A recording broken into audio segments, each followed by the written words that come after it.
Welcome, friends, it's the MovieFilm Podcast. MovieFilm Podcast, enjoy the show. Zach and Sean and Ryan are talking about movies. MovieFilm Podcast on the radio. Welcome to MovieFilm. This is episode 40. Wow, 40. We're at 40. That's exciting. Brought to you by Mr. Boy Productions. My name is Zaki Hassan, and I'm joined, as always, by my good friend Brian Hall. Hey there. And Sean Coyle. Poop. Eat it, Brian. I told Sean I would edit this weekend, and I didn't have a lot of time, so no swearing, no off-color jokes, and here we go. Here we go. Minute one. We haven't even gone for 60 seconds yet. That's right. If I may, obviously I wasn't here last episode. I want to get serious for a minute. All right. I wasn't here last episode, and again, you guys did a fine job in my absence, which was got no problem with that. Well, thank you. And usually I take this opportunity at the beginning of the shows to, woo the listening audience with a whimsical movie quote or curse words, like we just did. But I gotta say, it's I guess it's my own fault for missing shows, but I'm a little miffed sometimes that you guys tend to cover so many interesting topics when I'm not around. Yeah. Well, maybe you should show up more often. Well, keeping a tradition, this is a really boring show coming up. Hey, buddy. I'm not your buddy, guy. No, but seriously, like in the weeks leading up to the episodes, I spent a great deal of time jotting down notes and interesting tidbits and, stuff to bring up during the show. And, I never get a chance to cover everything that I want to talk about, usually because we end up spending 25 minutes talking about, why Shia LaBeouf is a giant wank or something like that. Oh, hey, speaking of Shia LaBeouf. No, I'm just kidding. I hate you. But last week in particular, I'm not around, and what happens? You guys, Zachy, you waste a perfectly good Bill Paxton joke on Brian. No offense, Brian. But I was just, I was listening to it in the car, and Zachy did his little Bill Paxton thing, and I was just like, damn it! Like, well, I don't have the same man-fatuation with Bill Paxton that Sean does. So, well, I would have rather have ogled all over myself in front of you guys than in the car by myself talking about Bill Paxton. I don't want you ogling all over yourself in front of me. I got to be honest. And there's no rule. Well, hey, but you're here. You're here for episode 40, man. This is our podcast's midlife crisis. That's You're true. a midlife crisis, right? Well, Sean, we're all here now, so go ahead. Yeah. No, all I'm saying is that I want, it'd be nice if you guys were able to save some time for some good material, or save that good material for me, like when I'm here now, like today. Hopefully, we have interesting stuff to talk about. Okay. Just, I get tired of listening to the interesting stuff that I'm not around for, and I'd like to be a part of it. Well, here you are, man. Well, we're happy to have you. And we're all here Let's do now. this. We're all together. I have things I want to talk about. Okay. What do you want to talk about? I can't think of anything to talk about. Then what are you complaining about, eh? And scene. And scene. Thank you, Zachy. Sean, you are insane. I want you to know that. That didn't go quite as I planned, but... Brian, I want you to know for the last, 3 minutes, I've been reading off a script that Sean sent to me via Are you serious? email. Yeah. Wait, what? Were you waiting for me to jump in, or what? No. Remember the scene at Last Crusade when they're arguing on the Zeppelin, and Indy's like, you were never there for me. Like, Yeah. And then his dad's like, well, I'm here now. What do you want to talk about? Yeah. I can't think of anything to talk about. I totally did not pick up on that. Yeah, what does he say? Like you left when you just got interesting or something? Yeah. Yeah. Shame on me. I didn't get it. Zachy, your effort was most appreciated. Brian, if you look to the right of your Google Hangout, Zachy just chatted me the script. I've been. Then what are you complaining about? Question mark! Exclamation point! You even have like. I would like to point out that I think we nailed where Brian was going to laugh. That's in true. this. That's true. Right in the You middle. have Brian will laughing probably here? laugh. Wait, I don't see that. It's right in the middle. Brian will probably laugh in parentheses. Oh, that's funny. I don't see it, but Yeah. This is what we do, Brian. I don't know what to tell you, but You want a movie quote? Here's one for all you, right. Zaggy. I'll Since you're such a script good the sport. conversation for Zachy and I next week. woohoo! Go ahead, Sean. Here's a movie quote for Zaggy since he was such a good sport. Get him, Mike! Olympus has fallen. That's I didn't pres- see, but I love that quote. That's President I. Frankenstein. Oh man. President I. Frankenstein. That's right. That's his name. All right. So anyway, after that bizarre digression, I was going to say bizarre transgression. What's new and exciting in your realms? Living the dream, man. Living the dream. Ha ha ha ha. Well, what does that mean? What does living the dream mean when you're Brian Hall? Oh, it just means the sun shining on my face. A gallant stride as I walk down the sidewalk and wave at the people. That's Brian's dream. Do you say ho when you address people? No, Oh, I neighbor. don't. Howdy ho. No, I told you about that time that I bumped into that, not flash mob, but that group of huggers. The group of people there that were there to hug people. Did I tell you Why about that? don't you share this story? What? I'll do it real quick because I really wasn't planning to talk about this. But I was walking to Starbucks and I saw this cluster of people holding signs on the sidewalk. And I was like, ah, crap. Like, I don't want to walk through some sort of protest or something. This is a true story. Sean and I walked through a little mini cluster on a sidewalk one time and people pelted eggs at them. And I got hit by the egg. And I was just walking by. Anyway, what you so there's this cluster of people and I was like, I'm going to cross the street. But I didn't have time. And someone turns to me and they go, can I give you a hug? And I was like, what? And I look at the sign and it was free hugs. Mm-hmm. And so I was like, okay. So they gave me a hug. And then there's someone else there with their arms open waiting. I was like, all right. So I hugged the next person. I hugged 10 people.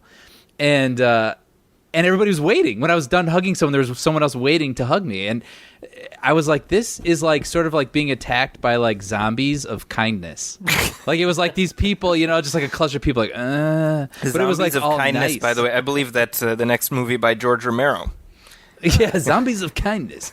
But it was just really, I gotta say, it was actually really nice. I couldn't stop laughing the whole time. That's what I remember most about it. I couldn't stop laughing because it was so unexpected and so nice. So anyway, That is an odd story. yeah. Anyway, So I had something happen to me last week where with the beginning of the year my new semester starts. So I've got my schedule, and I teach sort of at part time at multiple schools, and that's kind of how I make my way. And so I've got my schedule all set where I'm at this school on this day, I'm at this school on this day, and I got it all figured out. And so I last Monday, a week ago, I finish at one school, I come home, I have some breakfast, I'm about to head off to my other school, and I get a phone call from the school that I'm going to be teaching at, where there's my semester with them starts the following day, and they're like, "Where are you?" And I'm like, "What do you mean?" And they're like, "Well, you've got a class full of students waiting for you." And I'm like, "No, I'm teaching tomorrow." They're like, "No, you're teaching today." And I'm like, "No, I'm not." And they're like, "Yes, you are." And so I pull up my thing, and wouldn't you know, I'm scheduled to teach that day while I'm about to leave to teach at another school. So this is like the nightmare scenario, which has never happened, where I managed to schedule two classes at two different schools on the same day. Yeah. Blame and your you can't children. blame it on the school, right? I mean, this is something you did. It was like 100%. Blame your kids. When in doubt, blame the children. That's actually the new charity I'm going to be founding, called Blame the Children. Blame the children. It's like, they don't even have to be your children. Yeah. Won't you Just please children. blame the children? I'm hoping What to would you get, do? How did you resolve this? What's that? That's like a dream scenario for those kids. It's like, oh, good, we get to leave. But like, what happened? Well, they ended up having to find a different teacher to teach those courses for this semester with 24-hour notice. So you couldn't just put like a camera on you and then teach simultaneously at two different schools? Well, I was hoping to do like a Jack Tripper Three's Company situation. Where I'd be like on a date with two different women and just racing back and forth. You have to keep changing like a jacket or something. I'd be just like turning my jacket inside out and like messing up then my you'd hair. show up at the one finally with the outfit for the other classroom and then get caught. And it's like, I don't know why I'm taking that extra step. I'm not pretending to be somebody else. Yeah, but it's the Mrs. Doubtfire contingent. Yeah, so that was. I mean, literally, I'm actually amazed that for as long as I've been teaching, that has not happened before. Frankly, yeah. So that was my red flag that it's time to find something else to do. to find a new profession, because I think I've taken this teaching thing as far as it can go. Wow. Yeah, so that's a little bit bonkers. But any new releases or anything like that you guys have seen? I've seen a few, but I figure I'll let you guys chime in first. I know Sean, we haven't had you on for a couple weeks, and the format's been a little messed up. Sean. Shut up. What have you been watching? You usually talk about your TV shows. What's new in Sean's shows?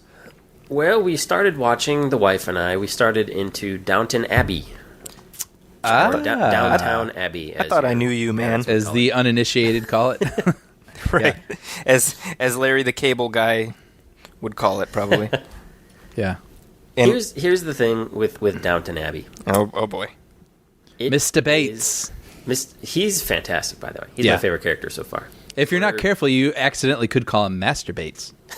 Mr. Brown, this is Master Bates.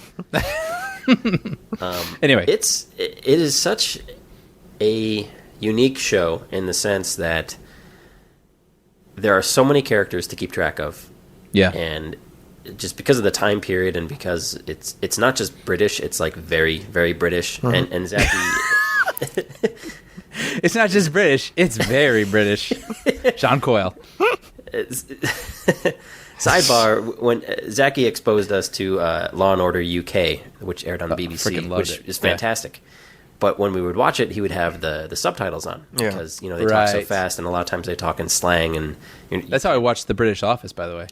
Right. Yeah. I had to have subtitles on. And so Downton Abbey, you may as well watch it with subtitles. But there are so many characters to keep track of, and half the time you don't understand a damn thing anybody's talking about. Yet it's so compelling, and when it's over, like you're thinking about it all day the next day, and it's amazing how much information you retain. Considering when you're in the moment, you feel like you have no idea what's going on. Like you feel like you're having a hard time keeping up. But then the next day, it's like you remember everything, and you can't wait to get back into the story. And it's really well. I think a lot of it's actually in the editing too. It's very well paced, and they don't spend. They get in late and they leave early with every scene. Yeah. It moves at a really good clip. Like you think it would be stuffy, and sort of boring, but it's not. I mean, it's storytelling is storytelling, and it's good storytelling. It's very compelling, very interesting time period. It starts with the people dealing with the news that the Titanic has sunk. So that's where the first episode starts. It's really, really interesting, and the characters are all. The actors are all great. The characters, as they're written, are all very interesting, very compelling. Yeah. There's like 20, 30 people to keep track of, and they all have something going on that's interesting. It's pretty amazing. Well, and there's a good collision, too, because it's about the people who are in the house, who are like the rich folk, and then you got the people who, they're servants that live underneath the house. Right. And both are equally as compelling, so it's kind of fun when they, come together. Yeah. So, all right. Yeah, I recommend it. I've enjoyed it. I'm actually watching the current season on PBS right now. Okay, cool. Okay, so now let me try to win back the big chunk of our audience that you guys just alienated with 5 minutes of Downton Abbey talk. We have now spent more time talking about Downton Abbey on like every episode of this show than The Walking Dead. Have we really? Yes. Rightfully so. Yeah. Walking Dead sucks, and Downton Abbey's Okay, that's it. So Sean will not be on the next episode either. So we're gonna miss having him around. I saw some flicks. Yeah. So Brian, you saw the Drew Struzan biopic. Why don't you let him, why don't you let Brian tell you what he saw? Brian, Well, I saw the Drew Struzan flick. Brian, speak for yourself. No, I'd heard there was online, people were talking about that they're going to make this documentary about Drew Struzan. I call him Struzan. I don't know how it's pronounced. But he's the man. You know his work. If you don't know his name, you know his work. He did all the iconic posters you can think of from the late 70s, 80s, 90s. He did the Back to the Future, a lot of the Star Wars stuff, Indiana Jones. I mean, to me... Look Who's Talking. Did he do Look Who's Talking? He did not. I think that's a photograph, actually. but he did the he did do even Look like Who's the Talking prequels now, Star Wars, which is weird. and it's elegant.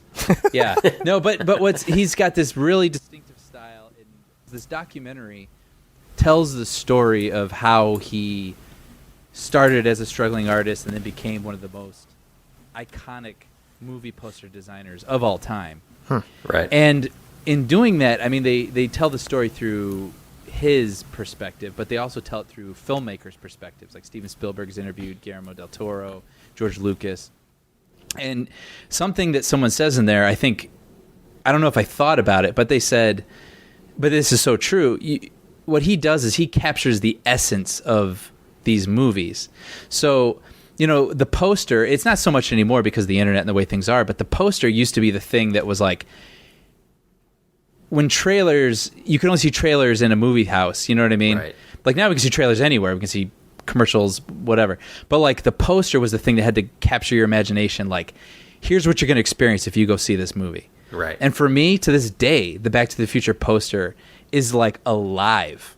I mean, it looks like Marty McFly is bursting out of that car. There's lights, there's flames behind the car. Like, it's like, what is this awesome adventure? You know what I mean? And that was all from Drew Struzan's brain. Sometimes he'd see footage from the movie, sometimes he wouldn't. The another iconic poster of his is for The Thing, the John Carpenter movie, and he hadn't even seen the movie. He just made that poster up.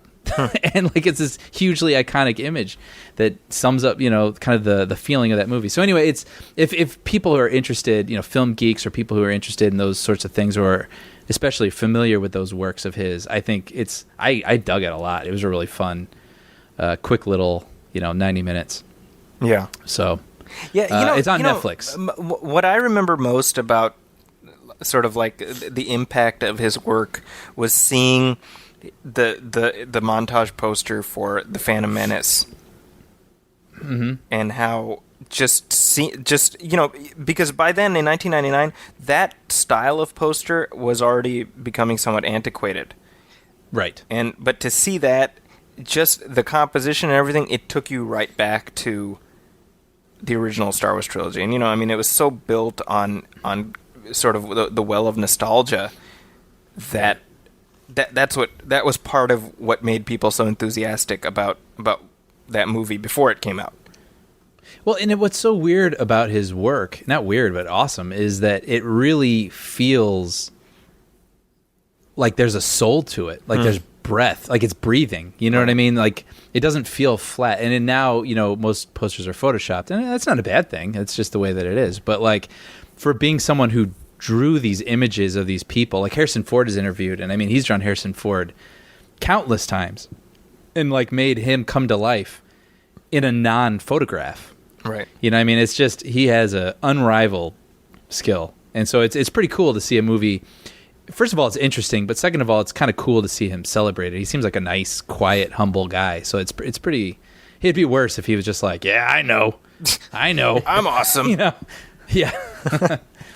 Yeah, and I mean, But, just you, Brian. I mean, I know that in your apartment you've got the Back to the Future poster hanging up. You've got the Indiana Jones 3 poster hanging up. Yep. I mean, you're fully part of like the demographic for this film. Oh yeah. I mean, Struzan is like a guy that whether I even knew it or not when I was younger, like I was attracted to Him. his art, As a man. his whole life. Yeah, as a person, Struzan the man. His work was always secondary. No, but I saw another film, Bad Grandpa. Oh, okay. Let's call this a flick. All right. But no, Bad Grandpa, which is the Jackass film with Johnny Knoxville playing his old Irving Zisman, I think the name is. He plays the old character when he gets in this old makeup. From the show. From the show and also from the previous films. They'll do these pranks involving Johnny Knoxville in old man makeup. And this is, they try to actually craft a narrative. And so it's, old man takes a boy across country to his father, and they form this unlikely bond. But really, I mean, it's real. I was thinking there would be actually a little bit more story to it, but there really isn't. I mean, this is just an excuse, a narrative to have as an excuse to have all these stunts and pranks and things like that. Which it's you know what? I'll put it this way: I liked it. If you don't like these things, these Jackass things, I don't think this is going to change your mind. But if you do, like it's really funny. I mean, they come up with these really interesting things and capture. I mean, the trailer. Just check out the trailer. If the trailer makes you laugh, you're going to like the movie. Now, is it it's kind of like a Borat type thing? This isn't a discredit to Bad Grandpa because I don't think it's trying to be what Borat was. Borat is a better story. Okay. I mean, Borat actually attempted to have a story, and they happened to be able to figure out these ways to get people's reactions. But on the other hand, I mean, a lot more of that movie was made up, I think, than people realize. Of Borat. Some things that they tried to pass off as real weren't. Those were actually like setups and things like that. But this movie is really just an excuse to do a bunch of funny stunts and catch people off guard. So, but tangentially, I also saw Philomena. Bad Grandma. Bad Grandma. Yeah, there you go. But you guys know anything about this movie? I actually didn't know a whole lot about this movie. I mean, I know just what I've read about it. Co-written by Steve Coogan, yeah, and he stars in it also, and then Judi Dench and Stephen Frears directed it, and this is up for Best Picture. This was a screener that we had for weeks and weeks and weeks at my place. I was like not even going to pick it up, not because I had anything against it, but I just didn't think it was anything I would really be able to get into, and I kept having people recommend it to me, so I was like, fine. So I put it in, and I'm not kidding, more than once I had tears coming down my cheeks. But I will say this, it is a slower paced film. Like, I don't think this is for everybody. Like, if you think you're not going to get into something like this, you may not.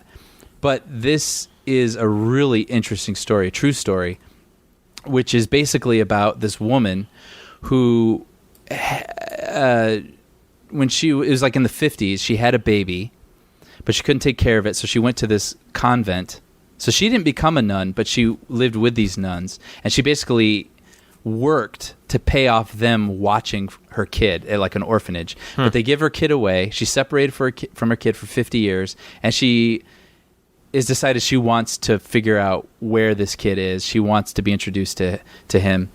And so she enlists this journalist played by Steve Coogan, and they go on this journey to find her son. And this is a true story. A lot of twists and turns that you're just like, how you couldn't make this stuff up. And I found it a very satisfying journey.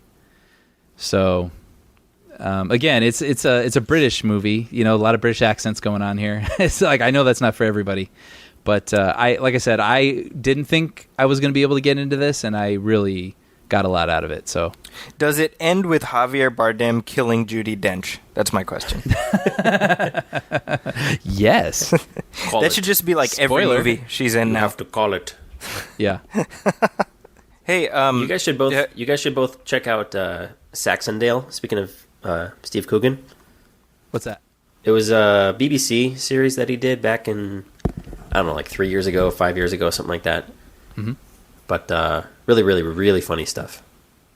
Cool. Yeah. All right. So, well, speaking of other new releases, as we record this, it is Friday night, the 7th of February, and we have two new releases that I have seen. I'm assuming you guys have not. First up is the Lego Movie. I have not. But What's a Lego? I'm looking forward to hearing your thoughts on this because I thought it looked like fun, but now I'm seeing all these reviews are just really, really positive. So Yeah, I really liked it, and I'm somebody who has seen far too many kids movies lately. So I'm tired of given the choice, I'd rather take my kids to like a hard R action movie than a children's movie, because I'm just tired of that now. But I really enjoyed it a lot. It looks really fun. Yeah, really fun, really funny. I mean, it's just, adults can enjoy it too, and really clever. Like, I mean, it's not a lot to say. I mean, it's not especially deep, but it's all around enjoyable. Yeah. So, well, like what would you compare it to? I mean, is it sort of light and fluffy? You know what I mean? Like Cloudy with a Chance of Meatballs or something like that? Or is it like sort of Pixar-ish? You know what I mean? Where it actually has some kind of weight to it? Or what's it like? I mean, is it just silly or? It's that's a good question. I would say it has a little bit more weight to it than like your average kids flick. I mean, it's not, I mean, in the past year I've seen The Nut Job and Turbo and Planes and all this stuff, and I want to just like ram my head into drywall after seeing these things. So this was not that. I mean, it engaged me the whole time. I thought all the voice work was really well done. I was really amazed by the animation, which mixes stop motion and CGI, and does it in a way where it's completely seamless, Really well done. Chris Pratt is the voice of the guy, of the main character, and that guy's just everywhere. Yeah. Right. Liam Neeson is really fun. He plays one of the villains in there. Morgan Freeman, I believe Elizabeth Banks. I mean, a lot of and Will Arnett is Batman, who is like a main character in the movie. Yeah. He doesn't just show up for a cameo. He's like a supporting character. Nice. Which is very funny, and a lot of cute, like, I don't even want to ruin it. There's a lot of fun cameos in there that haven't been spoiled by the trailers and the commercials. Cool. So, just a lot of fun. Like, I would absolutely watch it. I'd totally buy it again, I'd watch it again, I'd buy it, which I can't say about most of these flicks. Would you equate it to, like, Wreck-It Ralph, tonally? It's, I would, yeah. And okay. Also in the sense that Wreck-It Ralph... I was gonna say like Who Framed Roger Rabbit, where it brings together all these different characters from different universes. But yeah, Wreck-It Ralph, very similar to Wreck-It Ralph tonally, cool. Absolutely. Nice. Cool. Yeah, I'm looking forward to you guys checking it out. Nice. Yeah.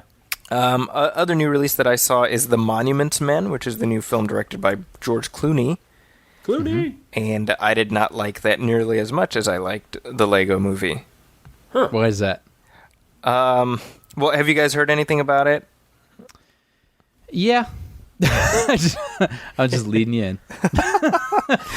It's, this was just, for me, I think George Clooney's a very talented director. I've liked most of the films that he's directed.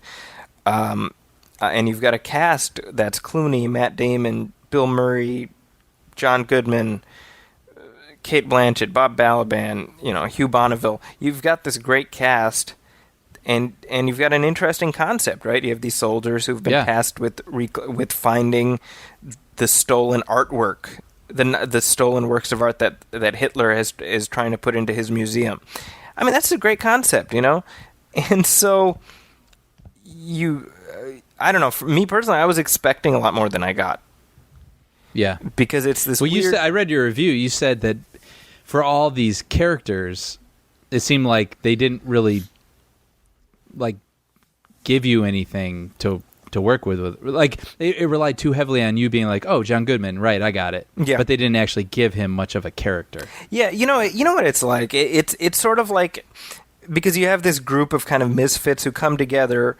And they're not traditional soldiers, and and you expect. I mean, the normal framework of a movie like this is you have them. They go through certain experiences together that drive them together, and then they go through maybe more tragic experiences, and we've sort of gone on this journey with them, so we feel it, right? And the analogy I would make is like the Untouchables. If you guys have seen the Untouchables, right? Yeah. Well, actually, I was going to say Armageddon. Right? I was not going to go in that direction, but. But I see what you're saying.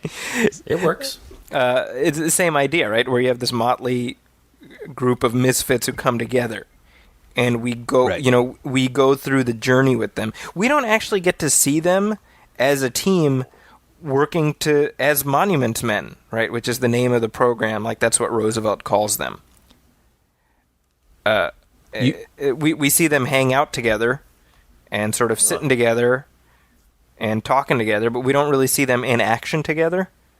Really? It's very odd. Yeah, I mean, it's just tonally this mess where it's trying to be a caper movie and a very serious meditation on like war and how horrible war is, which you can do. And I said this in my review. You can do that in the same movie. It's been done. Right. This one does not do it well because it's neither capery or meditatey enough. Yeah.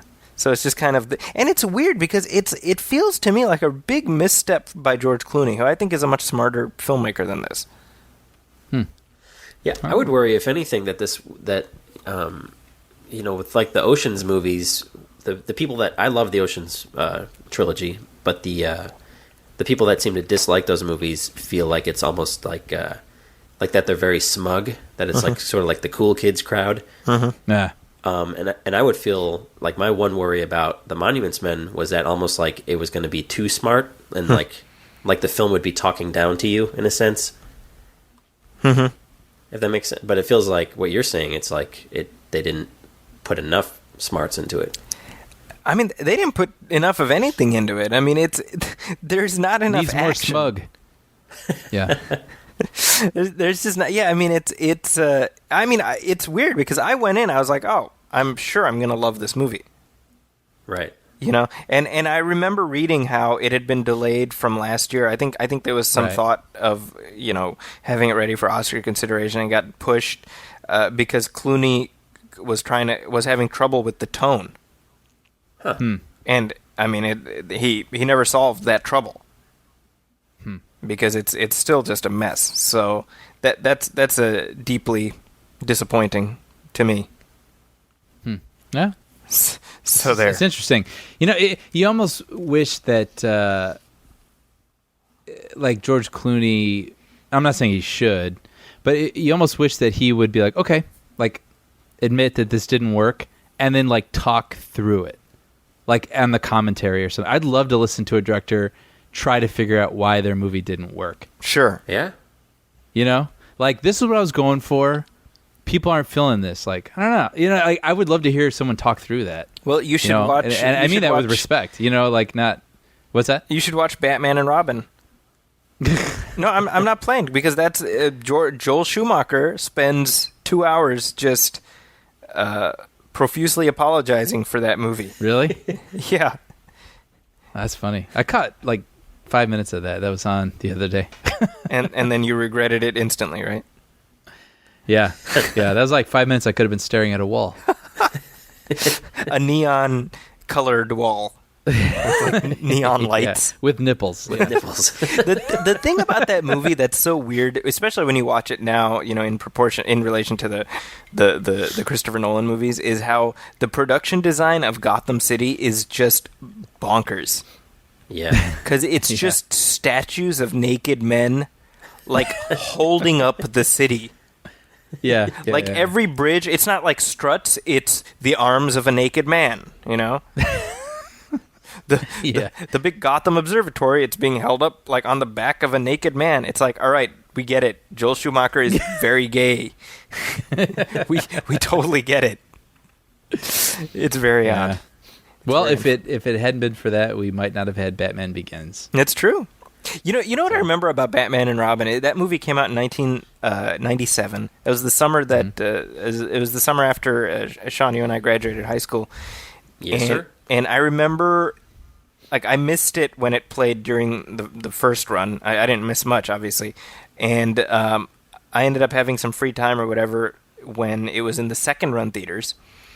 And so I was like, well, I'll just go see it. And I went by myself, which is sad enough. But it's one of those movies that's so bad that you just need somebody to talk to. Right. So I just started, like, randomly making comments to the people sitting behind me. Where I'm like, did you see that? It sucks. Stupid. Because it's like, I need somebody to say something to because it was so terrible. And it's poo. And it's poo. Yeah, and the funny thing about that is that George Clooney, I stand by this. Given the right movie, George Clooney could have been a great Batman. I can see it. I can see it more so now. Well, now he's too old, but no, but I mean, just his acting. Like he's matured as an actor. He's matured as an actor. Yeah. Yeah. Well, he was doing the Doug Ross thing back then, where he had the head down, eyes up thing, right? Yeah, Bobblehead. Exactly. And he had the Caesar bobblehead. cut. He had the Caesar cut back then. Yeah. Which is just odd. Yeah. And then he did Three Kings, and that was like... Three Kings. I feel like Three Kings was the first time I was like, all right, rock on. George Clooney's a good actor. Out of Sight. He was great in Out Oh, of that's Sight. true. Out of Sight. Okay. So Out of Sight was Yeah. before that. Yeah. Out of Sight was 98, I believe, right? It was the same... Came out the same time Armageddon did. So yeah, 98. 98. Yeah, 98. All right, well... Speaking of, real quick tangent on Batman. The first Batman, the Tim Burton Batman, was on just a couple nights ago. Okay. I'm not familiar with it. I just gotta say, I love matte paintings. Oh, I yeah. love matte paintings. Don't you miss matte paintings? I You know, miss them I so much. watched Batman as well on AMC recently, and I was like, wow. With the visual effects, like, this movie looks old.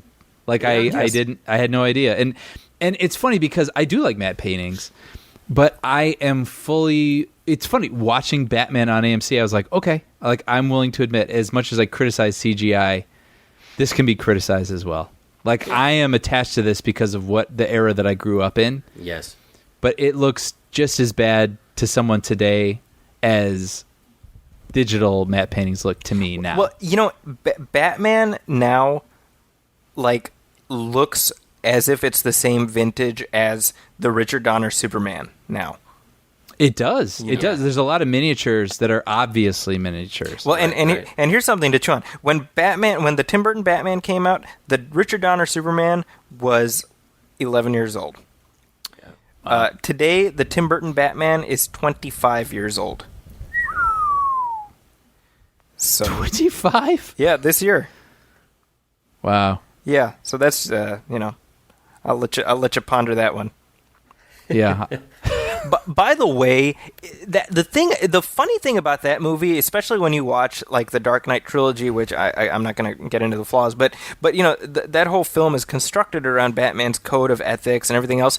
The Tim Burton Batman movie, he just straight up murders people throughout the film. He kills a lot of people. Yeah. Like he He puts a drives bomb into down someone's pants and throws them over a railing. Right. Well, that's in the second one, I think. Right? Oh, no, that's in the first Yeah. one. That's when he's fighting. That's in the second one. That's the second one.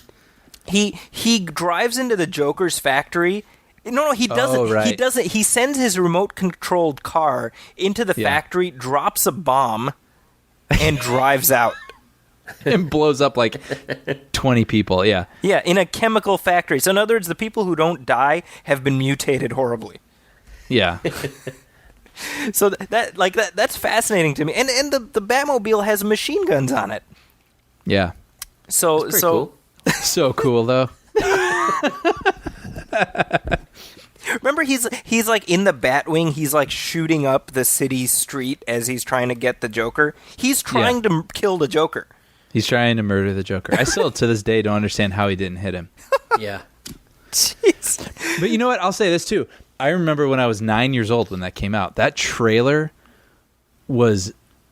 Oh, my gosh. Oh, that yeah. trailer was so amazing. And if you look at it now, you're like, holy crap, how did they put this out? Like, it's seriously like they took the rough dailies, Yeah. chopped them up with no finesse, and just, like, threw it out there. Like, it's pretty amazing, actually, to watch that trailer now and see, like, how... You know what I'm thinking? We should dedicate a whole episode of our show to discussing the 89 Batman. We could easily do a whole show on it. I know I could. I love that movie. I have a lot of love for that movie. I mean, we've never talked about it before on this show, have we? No. We have not covered No. it. One iota. I love how we've disavowed our own pilot episode. We've retconned We started it. on episode 7. Yeah, what do you call it? We'll reboot it. We'll reboot episode 1. That's true. We'll Should. Casino we should, Royale we that should bitch. re-record our pilot word for word. Yeah. But with like a new musical sequence in Jabba's palace. Yeah. All right. Anyway, moving on. So let's talk up some headlines. I got some interesting stuff going. Actually, I wanted to get your take on this a little bit. Jay Leno signed off yesterday after 22 years as host of The Tonight Show. Jay Leno retired. You hear about this? You know about this? You hear about this? Jay Leno retired, eh? Yeah. What, Brian? No Jay Leno impression? No, you got. I can't. How can I top that? Now, I wouldn't even try. Did you guys see it? It's in my DVR. Yeah, I saw the recap on online. Just his farewell speech. Yeah, he got a little bit got a little misty. Yeah. It was interesting because I was discussing this with my students today in the class that I do still have, and and I teach a media class, so I had told them like, oh, check it out. It's kind of like a moment, like a TV history moment, passing the torch, and of course, being good college students, they're like, yeah, whatever, and none of them watched it, but it's. The thing that strikes me about that is how when we were kids, Johnny Carson leaving The Tonight Show was a big deal, even if you didn't watch The Tonight Show. Right. Yeah. I mean, I remember that episode now. Yeah. That was an event. Yeah. Bette Midler. Well, that was the year. Yeah, Bette Midler. Bette Midler was the night before. Sat on his desk. Oh, was she? Okay. Yeah. Who was his finalist? That's a good question. I don't know. That wasn't the final episode? No, Bette sat on his desk and sang to him? Yeah. Bette Midler was the penultimate episode. She was the night before. I'll get to the bottom of this. You guys keep talking. Yeah. Well, I was going to say, because find out I'm right, but moving on. When Zachy was talking about how this was like a cultural event, I mean, this is something that I remember from The Simpsons, where they did an episode about Krusty's last episode. That's or right. some sort of thing with Krusty, and then they had Bette Midler singing to him, and they actually animated Krusty to have the same sad/bemused expression on his face that I right now can recall Carson having when she was singing to him. So I mean, that was that was an event. But you didn't have Jimmy Kimmel, you didn't have this, that, whatever on 5 other stations. Yeah, well, it's weird because Carson was the king of late night in a way. Like, that term actually meant something because a third of the country watched him. Yeah. There were no other competing shows, and for me, I lived in Saudi Arabia until '92. My family actually moved back to the States in June of '92. So that was actually just a few weeks after Carson left and Leno took over. Right. So my tangible memories of the Tonight Show are with Jay Leno, right, as the host. And it's one of those things where it's like, well, I never watched Leno regularly, but for all the hate that he got, I always liked knowing he was on. Yeah. You know what I mean?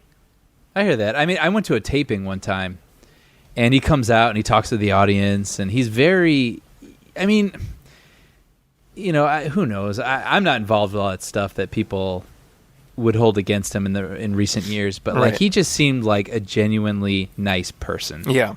I really feel like that does come off, whether or not you like his humor or not. Yeah. Well, I'm not going to defend his humor. That's the thing, right? Because the Conan O'Brien thing happened, and I'm a Conan fan, but I'm also a Leno defender. In that, because the narrative is like, oh yeah, he like stuck a shank in Conan's back and he stole the show back and all, and it's like, well, that sounds like it's coming from somebody who doesn't understand how the industry works. Right. Well, did you hear Conan's jab at him yesterday? Yeah, and in all honesty, and Conan said, because the Olympics are on NBC, and finally they can show somebody who's ready to pass the torch, right? I think that was something like that. Yeah. I honestly, as a fan of Conan, I was like, you know what, dude, I didn't. His explanation for it, he was like, I had to get one last shot in, and it was a good one, or something like that. Yeah, and some people thought it was funny. I didn't think it was particularly funny. Because it felt to me like, you know what, it's in the past. It's in the past, and let him have his night. He's done now. He's gone. He can't hurt you anymore. I agree with that. Yeah, because Conan, in the midst of all that stuff, showed a lot of class. Yeah. Mm-hmm. So you'd like him to uphold that. Yeah, and I think, I mean, who knows, like, what would have happened? Like, there's all these variables, right? Like, if Conan had done this, if Leno hadn't done that. But, I mean, the fact is that there is a fraction of the mainstream audience that watches Conan's TBS show. Right. And to me, that says that he probably was not the right guy to host The Tonight Show.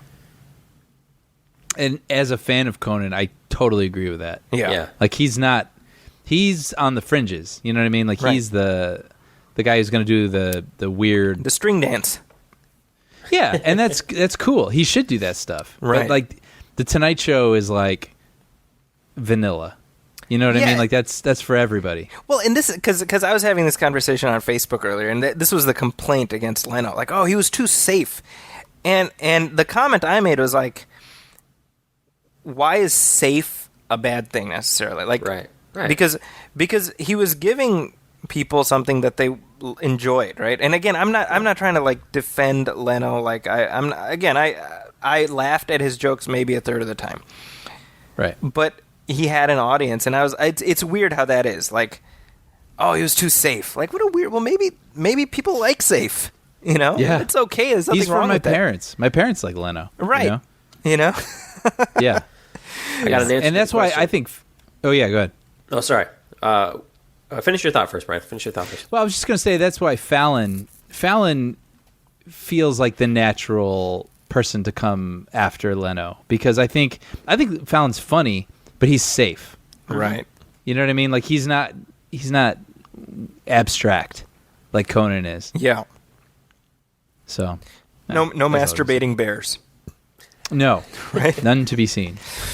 We were actually both right about the Carson's last guest. His last guest was Robin Williams and Bette Midler, Yeah, but it was the but night it before. was his penultimate. It was the penultimate episode. His final episode had no guests, Yeah, that's what I figured. which it was a taped retrospective show before an invitation-only studio audience of family, friends, and crew.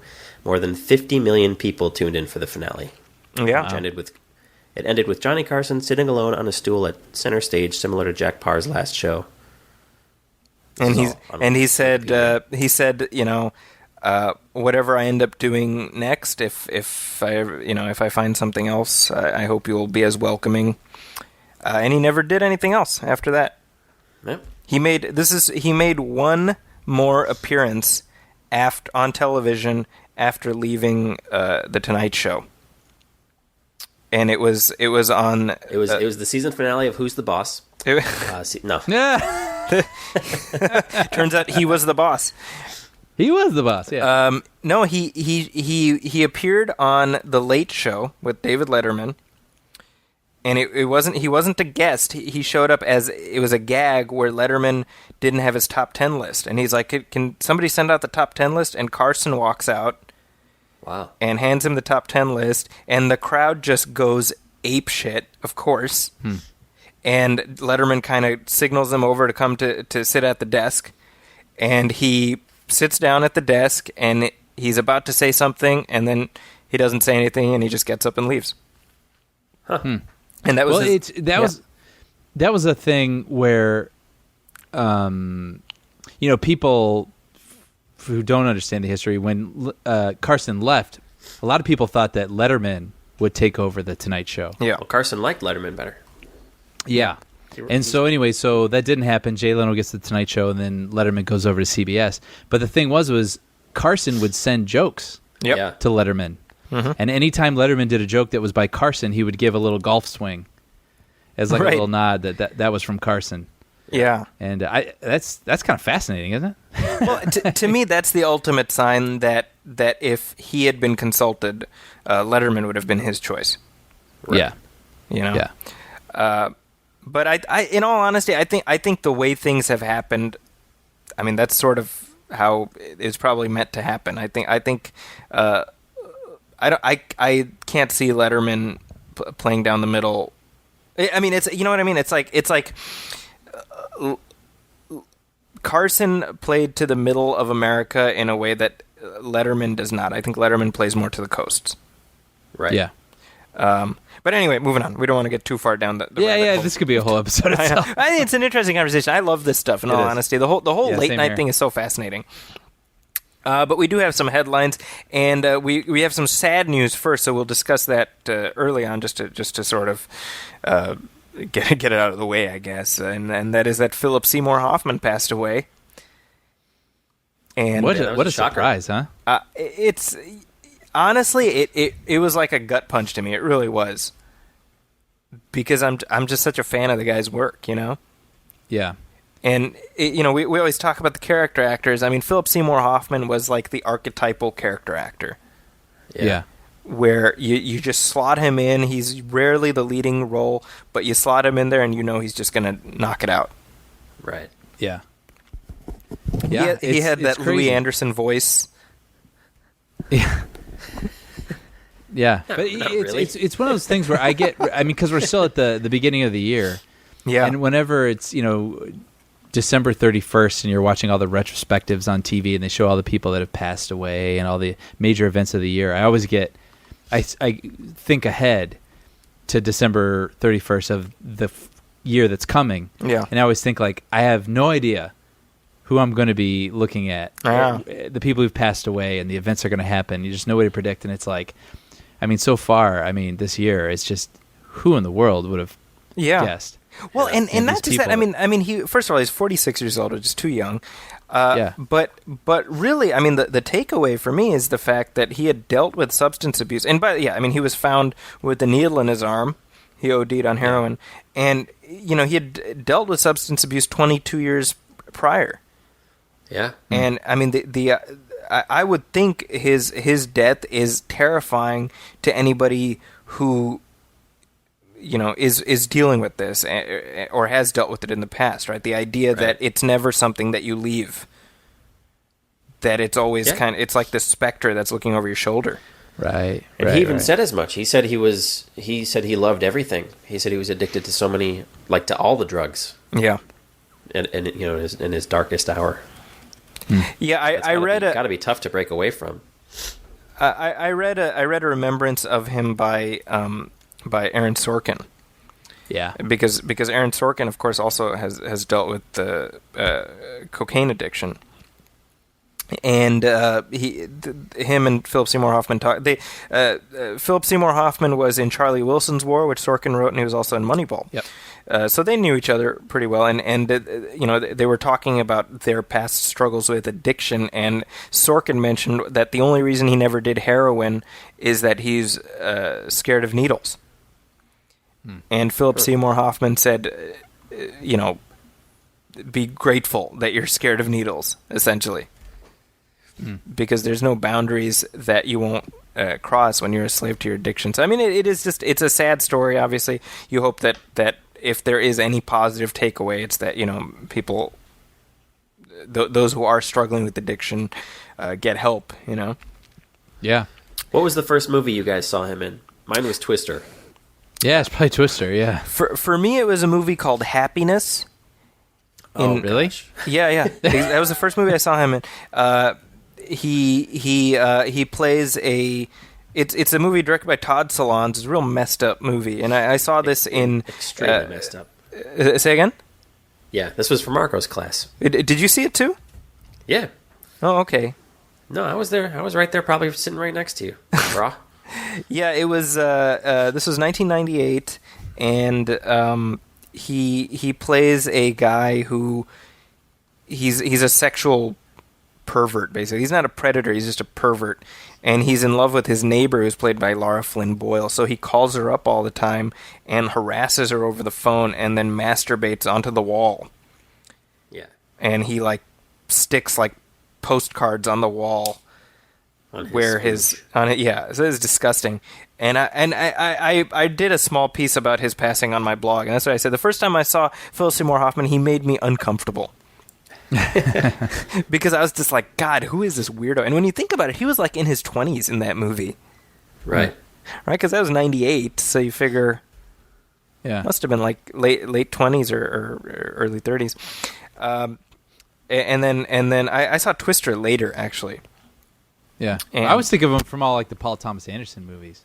Oh, sure, right. yeah. Like Boogie Nights. for Boogie sure. Nights, yeah. And then what was the one with Adam Sandler? Punch Drunk Love. Right. Magnolia, all that stuff. Big Lebowski.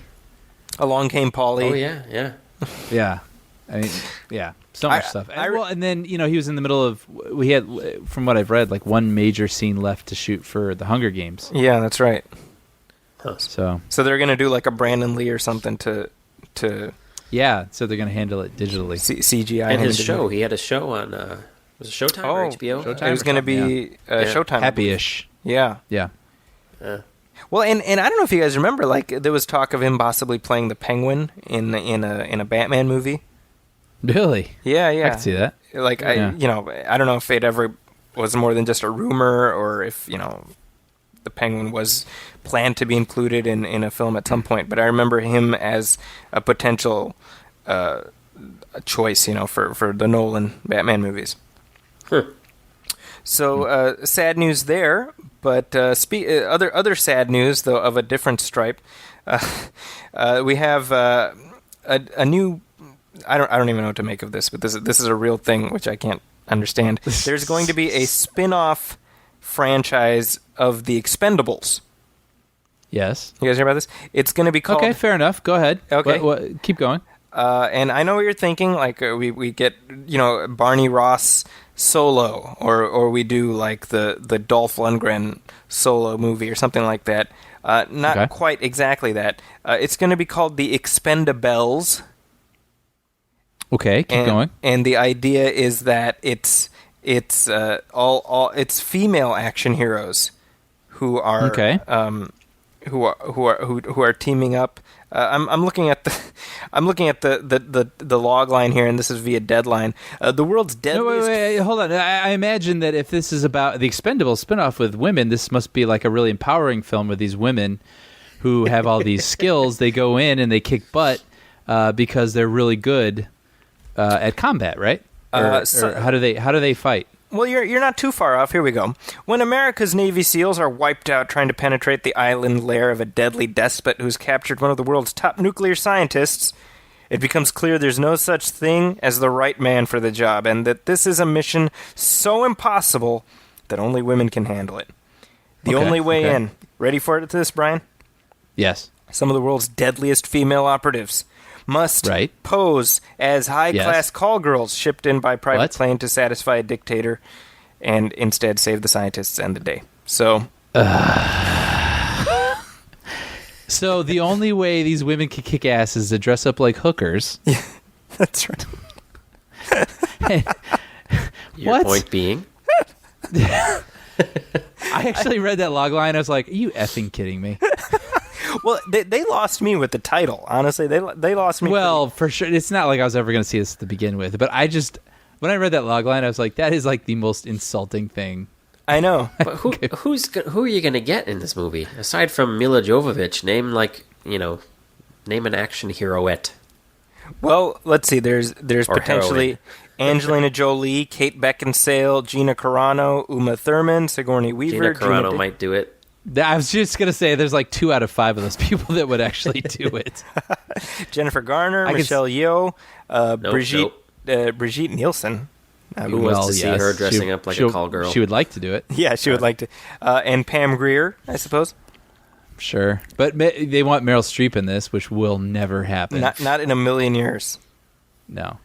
Cameron Diaz, not going to happen. So and this is going to be directed by Robert Luketic, who did Legally Blonde. Oh, jeez. I mean, I just love how like the sexism is there from top to bottom. Yeah, I mean, at least they're telling you up front what it's going to be. Right. That's the one thing you could say about those movies is that they don't try to be something else. And by the way, this is not some unauthorized ripoff. This Sylvester Stallone is involved in this movie. Yeah. This is like the Expendables are recruited by Barney Ross. Can you imagine? I mean, whatever, we got Hey, these guys like hookers. You guys could dress up like hookers. So that movie will be happening, and we can look forward to discussing that. And Angelina Jolie won't be in it. Yeah, right, exactly. Okay, so now other news here. We have now, Sean. I've actually been wanting to get your take on this, and see, we didn't talk about this last time. We're talking about this now. They're awful. Yes, Sean. They're awful. Okay, so go ahead. Ask the question first. Yes. Really? Okay. Sean is playing the magnificent Karnak right now. Shay. There you go. That's a callback. So the designs of the main characters in the Michael Bay produced Ninja Turtles reboot movie have come out via some marketing artwork. Now, I have to be honest, I saw the pictures and I said, well, it looks okay to me, I guess. You know what this looks like? This looks like, and I think I already wasted this gem on Brian earlier. This looks like that awkward, like, late 90s period when Ninja Turtles wasn't quite so popular, like, after the live-action movies and before the new cartoons came out. Mm-hmm. Where they, what was it, Next Mutation? Like The Next Mutation, yeah. That just sort of weird transient period where, like, nobody really cared about Ninja Turtles and they didn't know what they wanted. This, I think they look stupid. Like, why go to such extremes to change their looks like that? Like, it doesn't feel like a movie that I want to see. But okay, I'll say this though. Yeah, go ahead. But we're living in the time where every movie has to be grounded. Right. You know what I mean? That's just unfortunately where we're at right now. Like, you can't have a fantasy film Yeah. with any fantasy in it. Like, it has to like be grounded in some sort of reality. And I'll say, with that in mind, I'm not surprised by how they look. I mean, they look more turtle-esque and less cartoon-esque from the films that we grew up with. You know what I mean? With these big cartoonish eyes and I don't like the them looking so turtley wasn't what bothered me. It was more like the costume. You know, their weird costumes and all this. You know, like it was so like bad 90s. There's good 90s and bad 90s. It was very 90s and bad 90s. God, very bad 90s. yeah. You know, I don't know. Sean, I mean, at the same. Oh, good. Go. Well, I just, you know what it looked like to me, Sean? Remember, speaking of the 90s, right? In the 90s, there was that very long-running original Ninja Turtles toy line. Yeah. And so you had, like, the original figures that were, like, the classic looking, right? And then after a while, they started trying to find ways of just, like, continuing to make the Ninja Turtles. But they kept having to mix them up a little bit, you know what I mean? Yeah. So you'd have, like, basketball Michelangelo and and like, hip-hop Leo. Like, that's what this feels like to me. Yeah. Well, the thing that threw me off was I think one of them has tattoos on their arm. And I was like, these guys live in secret. Where the hell did he get a tattoo? It just, like, there's nothing wrong with them being basically naked turtles with belts and weapons. Like, this, I don't know. It's just it's total Michael Bay, nonsensical whatever. I'm not excited for it. Watch the cartoon. Speaking of Michael Bay, by the way, did you guys see him embarrass himself a few weeks ago? Oh yeah, I heard about this. Yeah, I did not see it or whatever that was. It was Samsung. it was Samsung, CES. right? It was at the Consumer Entertainment Show, and It was awkward. He was brought out by, like, the Samsung people, I want to say, to hype up their new monitor. It's like a curved monitor, and I guess the teleprompter just crapped out, and so did he. And so did he. He gets up there and he's like, "I'm sorry, the teleprompter's not working." Like, he just froze. And then the guy, the Samsung rep, I want to say it's Samsung, don't quote me on that. He's kind of like trying to get them through it. Like, well, what do you think about the thing? And he's like, "I'm sorry," and he just turns around and walks off. Walks away. Yeah. Wow. And I was just like, he should have taken my class. should have taken both my film class and my public speaking class. The class you are or aren't teaching. Which one? Yeah, good point. Good point. Touche. So the Ninja Turtles movie comes out this summer, I believe. I already can't wait to hear what they're going to sound like, because it's going to be stupid. Now, see, Sean, as, like, the turtle fanatic on this show, are you, like, seriously pissed right now at how this thing is coming together? Well, I knew right off the bat it wasn't going to be anything that was going to satisfy me, just because of the people that were involved. And because, and I can't say it enough, I feel like I say it every episode, the Nickelodeon cartoon is so freaking fantastic. So, Sean, is the Nickelodeon cartoon fantastic? Yeah, it's pretty good. Oh, okay. I have yet to watch an extended run of those. I've only seen a handful, but I like what I've seen thus far. It feels like a weird, unnecessary. Like, all these changes feel very weird and unnecessary, and it feels like it's not an adaptation of any sort of, it's not a faithful adaptation of the source material, like, at all. Mm-hmm. It feels like he just decided, well, I'm going to make my own movie about mutant turtles who happen to know martial arts. Yes. Ninjutsu. So moving on, and this is just very quickly, I wanted to get your take on this. Liam Neeson has confirmed that there is going to be a Taken 3. Interesting. Who's going to be tooken? Well, here's now. If you remember, we talked about this when he was promoting the second one. He said, "No, there's not going to be a second. There's not going to be a third one. No way, not a chance. Come on." And then now they paid him $20 million. So yes, there will be a third Taken. Is that literally $20 million? $20 million. Yeah. Who would have thought? Yeah, I mean, seriously, in a way, good for him. Yeah. Oh, for sure. Because I love Liam Neeson. Yeah. Yeah. But this is interesting. His condition for doing Taken 3 is that no one gets taken. This is he was asked about this it. feels like something from The Onion. Right. He said, they called me up, and I said, I'll do it, but only as long as nobody gets So, okay. Is there a plot? Is there a log line that's out there? I don't Probably know. not at this point. Did you guys see? I never saw Taken 2. I saw Taken 1. Really, I enjoyed Taken 1. It's great. For what it is. But did you see Taken 2? Any of you guys? I have it sitting on my DVR. I do. Same here. Yeah. I do plan to watch Same it. here. So.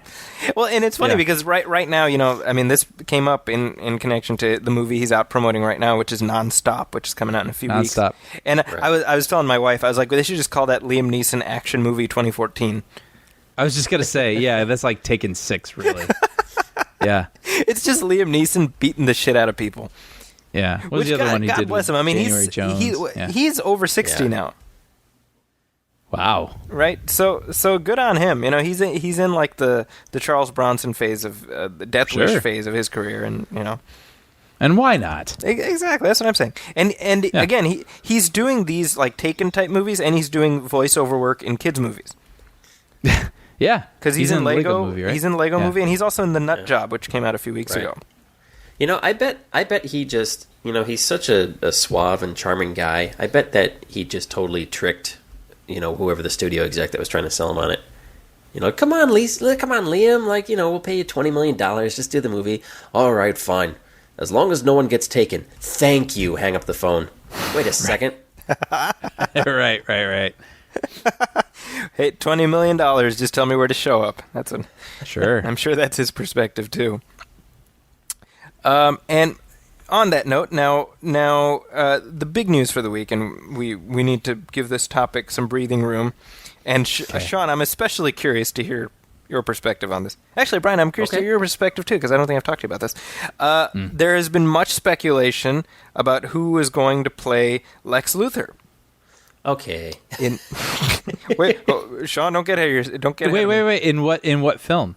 In Man of Steel 2, The Revenge, which is, by the way, going to be the official title of the Man of Steel sequel, or at least it should be. That's just not true. Now, you have to give credit for how before this movie before Man of Steel came out, when they were plotting the big Superman reboot, the one thing everyone was saying was, please, no more Lex Luthor.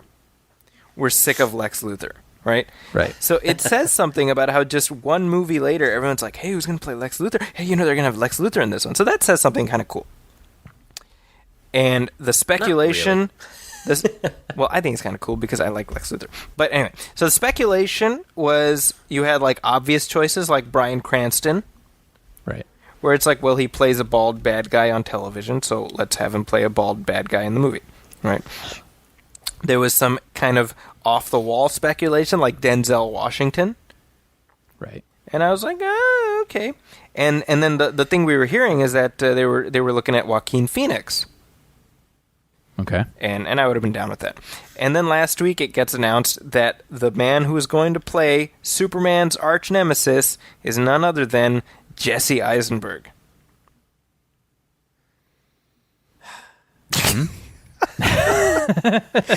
Now, what you just heard, Brian, that cold exhale that Brian just did, I think that was the sound that the entire internet made.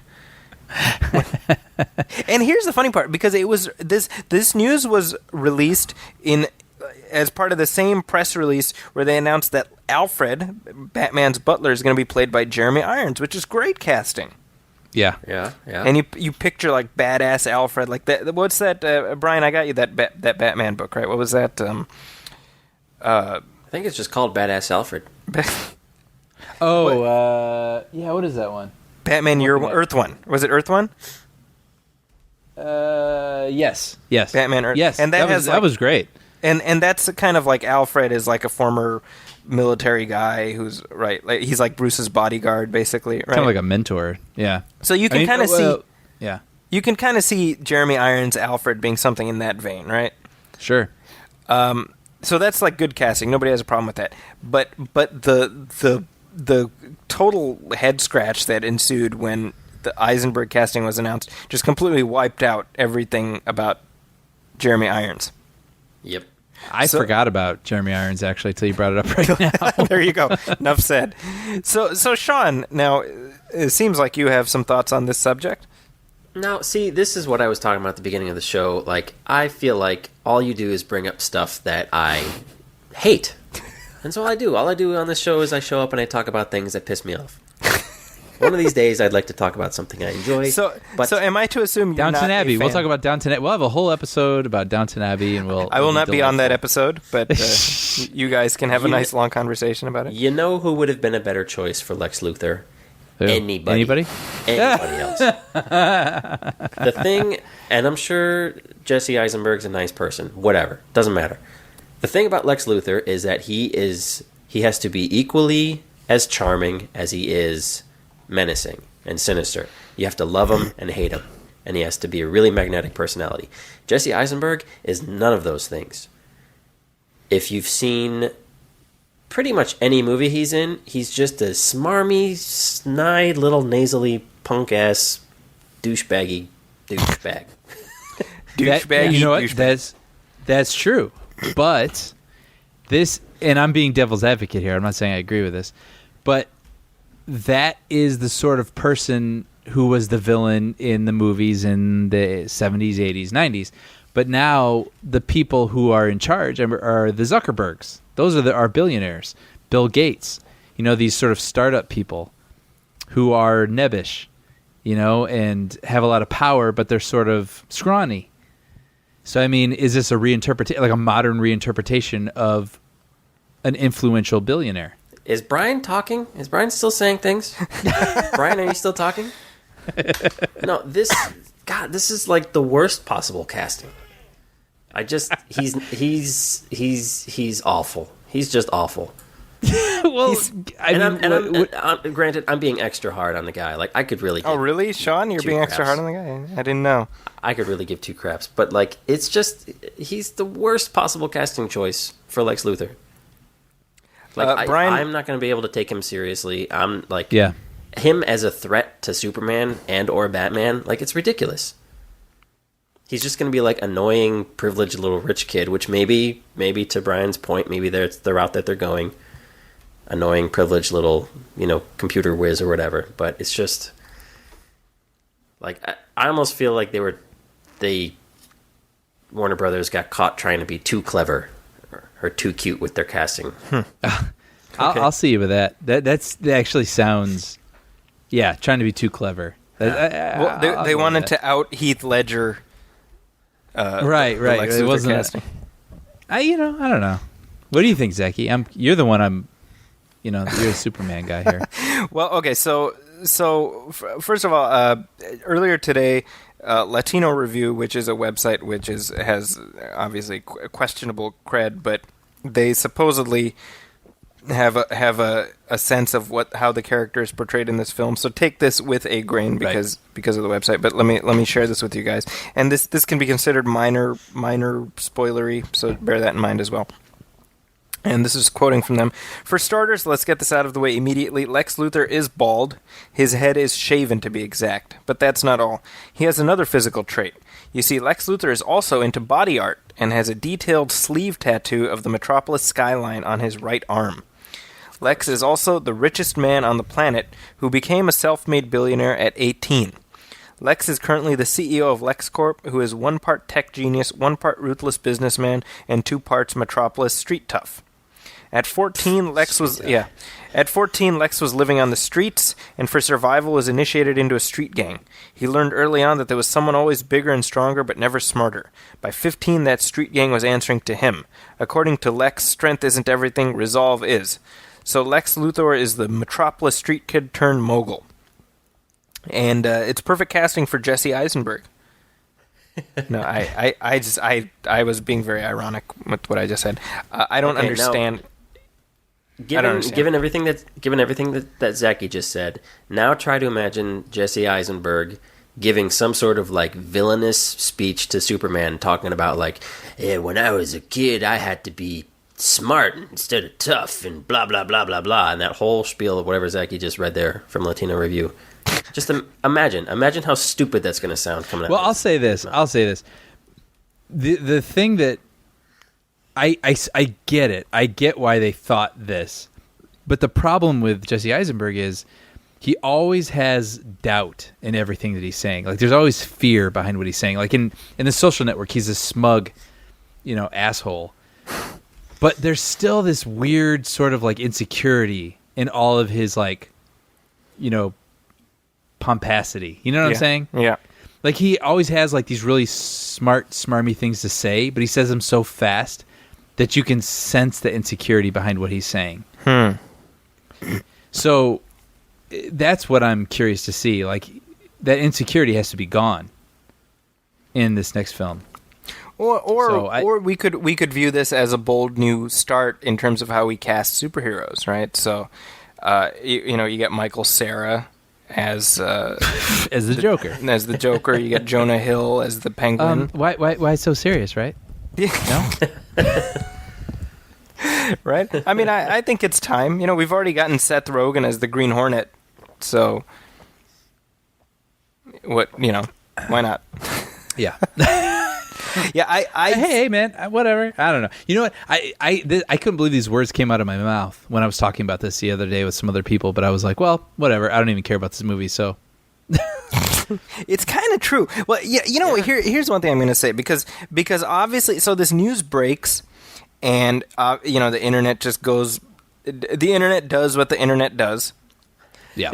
And of course, people just lose their mind. Total freak out. But here's the thing, okay? You have the freak out, and then you have the people who are like, you guys are out of your mind. He's going to be great. You'll see. And every time somebody says that, I'm like, F you.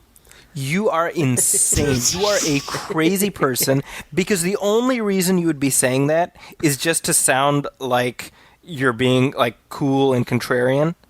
Yeah. Yeah. You know what I mean? Yeah. Yeah, no. I do. It's funny. Yeah. I did see. I was surprised by how much support. Yeah, support and people who were getting behind this. I was like, really? Okay. The only reason they're getting behind this, one simple reason, just because they want to be like the like too cool, and they're like, no, I see like the wisdom here. Shut up! No, you don't. You're crazy. This became the Grumpy Old Men podcast really quick. Well, I mean, seriously, like, especially with this Superman Batman movie, right? Like, Ben Affleck was cast. I was like, all right, okay, for most of this stuff, right? Throughout, when Heath Ledger was cast as the Joker, I was like, okay, Yeah. This, I'm like, I don't even understand it. Like, my brain cannot imagine how this happens. Yeah. Like, I picture Lex Luthor and I picture Jessie Eisenberg, and it's just the two don't coalesce at all. Well, I'll say this too: with Heath Ledger as the Joker, that at the time that was outside of the box. Yeah. Right. Heath Ledger is someone who's going to deliver something unexpected. Right. Yes. Right. Like when he did Yeah. Brokeback Mountain. Like I have family that live in South. Yeah. And when Heath Ledger, who's this Australian, did this like really mumbly Southern accent, I was like, whoa. Right. Like I know that guy. You Yeah. know what I mean? Like it was like Yeah. really transformative. I mean, that's what he does. He's a very, very capable actor. Did. Jessie Eisenberg, I like Jessie Eisenberg. I do. But like we know what he can do. Mm-hmm. Like we know what he's going to do. Like we're not going to be surprised by what he does. Right. And so you either have to be cool with that or not cool with that. Now, Brian, when you worked on Now You See Me, Uh-oh. did you Yes. Well, I feel like this is important, in the interest of self-disclosure, right? Sure. Did you you worked in editorial, right? I did. So did you edit a lot of did you encounter a lot of the raw footage of Jessie Eisenberg being very Jessie Eisenberg-y? Here's the thing. Jessie Eisenberg always played unconfident people Right. previously. And in Now You See Me, he was supposed to be a very confident person. And he's the worst part of the movie. No comment. But he and it's not me agreeing with you, honestly. I honestly I cannot separate myself. It's a weird sort of thing where I can't. I'm so weirdly tied to that movie. I can't even comment on that. But like, he is a confident asshole in that movie. You know what I mean? Where in other movies he's an unconfident asshole. You know what I'm saying? So I think what he did in Now You See Me was right for that character, right? But at the same time, like Lex Luthor is not even in the same ballpark as what that character was supposed to be. Yeah. Who is like this cocky street magician, right? He played it fine, in my opinion. He's fine. He's this cocky street musician who kind of a douche. And I think you could, that would be in the screenplay, in his description. He'd probably be called a douchebag. But like Lex Luthor is supposed to be this really charismatic. You know what I mean? You're charmed by this guy no matter how evil he is. And I don't know that I personally find Eisenberg charming. I find him Lex Luthor is Darth Vader in this universe. Like he is the bad guy. But he's also Lex like Luthor's he more can like sway Palpatine. people. He's more like Yeah, Palpatine. Yeah, exactly. I mean, the point being, like, he's the guy. Get your metaphors right, will you? Hey, F you, buddy. He's not the guy. Jesse Eisenberg, Jimmy Olsen. He'd be a fine Jimmy Olsen. He would be a great Jimmy Olsen. Where's Jimmy And that's Olsen? a Where's Lex problem. Luthor? That's a problem. If you get the guy that we think should be playing Jimmy Olsen playing Lex Luthor. Right? So this is very much a wait and see as far as how this goes. I don't see how this ends well. I'll say this. I don't want to be all doom and gloom because I don't feel that way about this movie, but I am not expecting to be surprised by this movie at all. Right. Yeah. Right. I'm sure I'll go in. It'll be a spectacle. I'll enjoy it for the 2 hours I'm in there, and I probably won't think about it afterward. Yeah. That's my guess. Which is a little disappointing. It's disappointing because, I mean, we've come, say what you will about Dark Knight Rises, but the Dark Knight trilogy, I mean, that was just out of nowhere. Yeah. The level, the caliber, behind the filmmaking of those films. So this movie is going to basically be Man of Steel with Batman in it. And I saw Man of Steel. So, Yeah. okay. And this is just, like, to me, this just feels like Marvel took their time establishing their universe and expanding their universe and building up to the Avengers. And the Avengers, it earned every moment in that movie was earned because you had spent time with these characters. And Warner Brothers is just like, Man of Steel was great, and now they just don't want to take their time anymore. Just like, Man of Steel was great, let's just jump right to throwing as many people as we can in this movie. Batman, Wonder Woman, Lex Luthor, who else? Who else is going to pop up in this movie? Aquaman. Probably. That's what I heard anyway.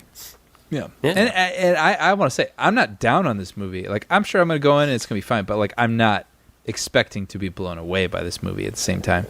Yeah. Are they going to get It's just going to be what it's going to be. Are they going to get Guy Fieri from Diners, Drive-Ins, and Dives to play Aquaman? May as well. That'd be kind of cool. All right, so on that note, let's shift gears to our Movies That Matter feature for this episode.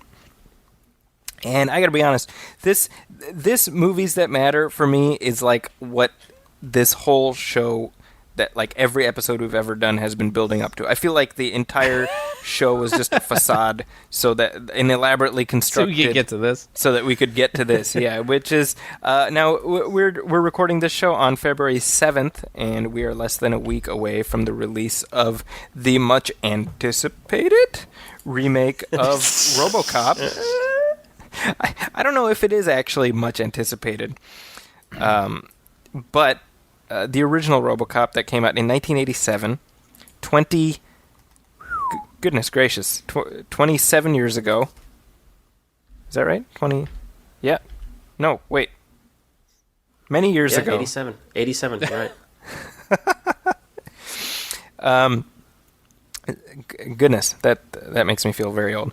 But I wanted to spare some time to do an in-depth discussion of the original RoboCop, which is one of my all-time favorite films, and sort of get into it with you guys and talk about why it is a movie that matters.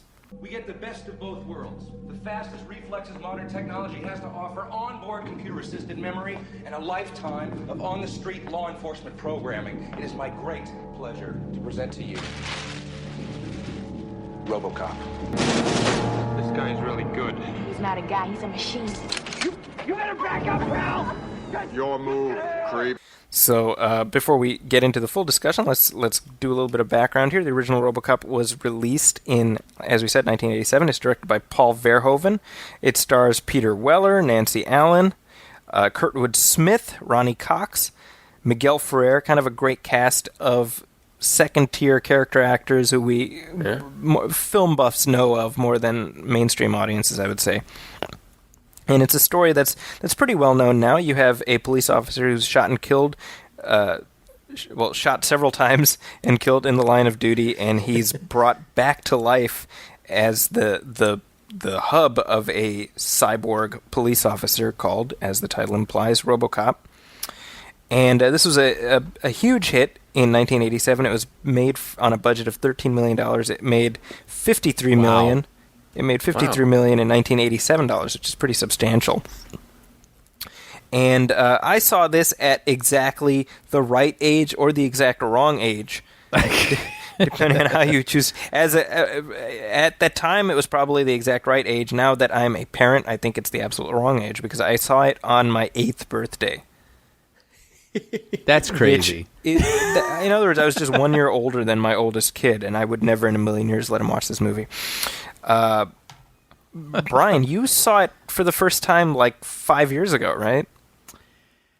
Yeah. Or maybe a little more than that. The first time I ever saw it was at a sleepover when I was little, and it was on HBO or something. Me too, that's so and funny. I remember it being like, you see images of like a guy snorting coke off a woman's chest, and like people being like ripped apart by bullets, like crazy squib action. And I just remember being like, ah! Like I don't ever want to be an adult. Like I do remember it actually like kind of freaking me out as a kid. But also, at the same token, like I was freaked out a lot. Like I remember watching Sesame Street and they showed like a spelling bee, and that freaked me out. I didn't want to be an adult because So you were just a pussy. Bee, so I was just freaked out a lot when I was a kid. Yeah, but I it's an overwhelming movie. Honestly, I remember. Yeah, that's the word for it. Yeah. Yeah, but I saw it coherently for the first time maybe about 5-6 years ago with you. I feel like you watched it at my when you came and visited us here in the Bay Area. Yeah. Yeah. And so what are your thoughts on it? And Brian, you just rewatched it recently, I believe, right? Yeah. Yeah, I did too. Yeah. I actually just watched it last night. I watched the brand new Blu-ray, which I was telling you guys about last time. It looks amazing. But what are some of your thoughts on the film just in general? And we can kind of get into a broader conversation. Well, I think it's a really interesting movie where I don't know, like if I was to watch this as a younger person, I don't know that I would understand that it was a satire. Yeah. Right. That's what's so interesting about it. I mean, it's a satire. You know, I mean, it's about the cops being owned by a corporation, Right. which in and of itself is like a really funny idea, but an idea that doesn't feel like it could be that far off in some ways, Yeah. just the way that things are. And, you know, it has this whole weird alternate universe where it has like entertainment. Like there's a television show that bobs and weaves in and out of the story that people quote, you know, that I'd buy that for $1. Right. Like I was trying to, when I was watching it last night, already familiar with the film, I was trying to imagine someone in 1987 just going in thinking they were just going to watch an action movie. Yeah. Really? Well, you know, I mean, it's obvious that Verhoeven was offering an outsider's perspective of American culture. Yeah. Yeah. So as a German, how he sees... Is he German, actually? I should probably look that up, but I believe he's Well, I'm not German. sure, but you know, I was going to say though, by that same token, like I don't know that I would, if I hadn't read the things that I've read, I don't know that I would even know that that was a critique of American culture.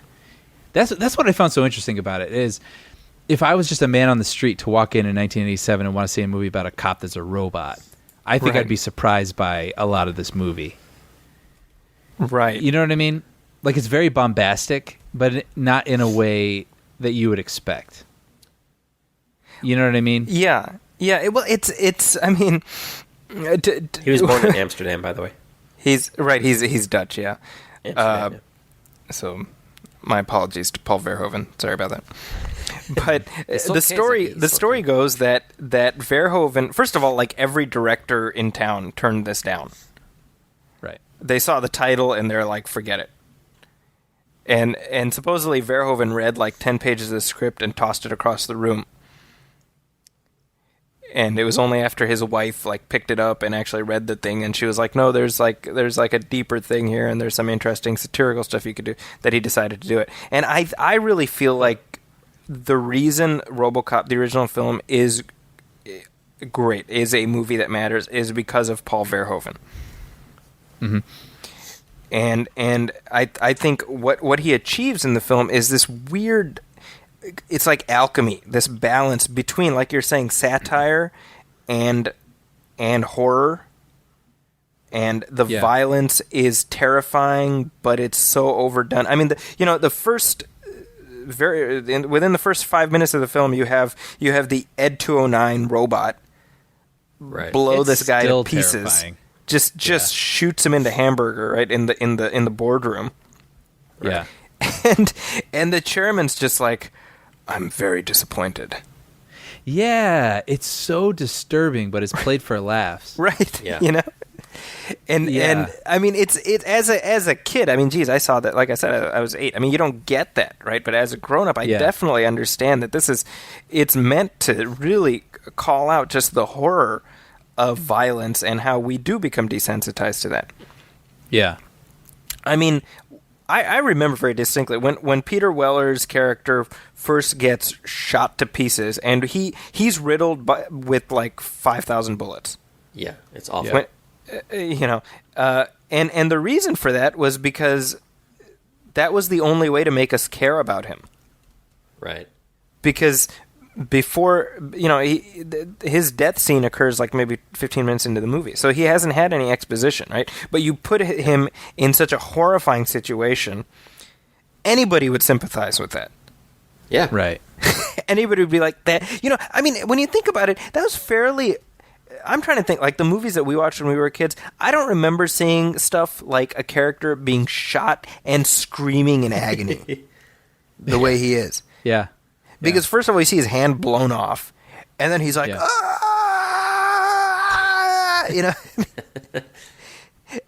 I mean, you can't help but sympathize. Yeah. And then they take us through his whole death scene where he's in the ER, and apparently they actually had real ER doctors that they just like turn the camera on and had him go do this thing. Oh, interesting. Yeah. I remember reading that about E.T. as well, that those doctors who were treating E.T. were real ER doctors. The 80s was like a really peak lucrative time period if you were an ER ER doctor. You had a valuable sidelight in Give him trauma 2 scenes in movies. cc's of yeah. Well, Zachy, let me ask you this, because I mean, you probably know this. Like, I was never as attached to RoboCop as you were, and because you're a communist. I've even mentioned this. I've even mentioned this before, which it doesn't make any sense now. But as a kid, you know, I sort of like as a kid, you sort of got attached to like certain things, and then there was always like the knockoff of that thing, like Transformers and GoBots, even though GoBots came out first. For me, I just remember thinking like, which makes no sense because it's not, but I still remember thinking or feeling that like RoboCop was like a ripoff of Terminator. So like I felt like I'm not gonna like this because I like the Terminator. As a kid, like this was, you know, 10-year-old Sean's rational thinking. Yeah. But the first time I saw this movie, like Brian, was at a sleepover, and it was I can still remember the Blockbuster video boxes. It was RoboCop and it was Total Recall. Okay. And it was the first time that I had seen both of those movies. And did you know they were by the same guy? No. Huh.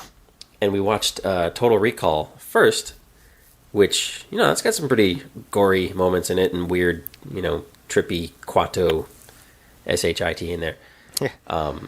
So it didn't feel, I don't know, it didn't feel quite as much of a shock seeing RoboCop, like following, like right after Total Recall. Yeah. Because it's like, you know, it's midnight and we just watched this weird, you know, movie where Schwarzenegger's eyes explode out of his head and all this other stuff happening. Right. Girls with 3 boobs and all that. But I wanted to ask you, going like in the mind of 9-year-old Zachy, like what, you said this movie hit you at the right time. Like what was it about the movie as a kid that appealed to you, that stuck with you all these years? Well, Yeah. you know, that's a good question. I mean, I think to me, there's as a kid, you take stories at face value. And that, to me, is a big strength of this film, is that the satire adds layers. Mm-hmm. But at its core, you have a really compelling story about the notion of identity, right? What makes somebody a person, and what once you've lost everything, what is left of you, right? And this film, what makes it a compelling story is that he's an interesting character and he has an interesting arc, and the movie ends in the only way it can end. And what I mean by that is the end. Sorry, spoiler, but the movie is like 30 years old. RoboCop defeats the bad guy, right? And he's been on this sort of quest of identity, and we see him gradually reclaiming his identity throughout the film, his humanity throughout the film. And we see that's made manifest by the fact that he removes his helmet visor thing. Right. So now he's Peter Weller again, right? Right. And he's becoming more human in that he's using conjunctions or contractions, and his movements and things are more human. And then at the very end, the old man who's played by Dan O'Hurley, he says, "Oh, what's your name, son?" Right? And he turns around, and we as the audience, like, we already know what he's going to say, right? I mean, we know, oh, he's going to be Murphy. Right. And that's the button, right? But it's not one of those endings you're like, oh, that's predictable, because it's the perfect ending. Right.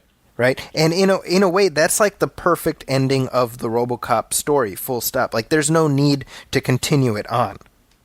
Right. I never saw any of the sequels. Well, and you're not missing anything, right? Because what the sequels essentially do is, in order to exist, they ignore the last like half hour of the first movie. The actualization, right? Self-actualization. Yeah, because he's back to being very robotic. Robotic, yeah. And the whole point is that he's moved past that now, right? And it's almost like, well, you don't need to see it, because this is the story of a man who has his identity stripped away and he finds a way to get it back. Okay, well, beginning, middle, end, boom, there it is. Mm-hmm. So right? for you, RoboCop was no different than, say, Rambo. No, yeah, I mean, right, I mean, and that, to that point, I don't think you could have a movie like the original RoboCop today. I think.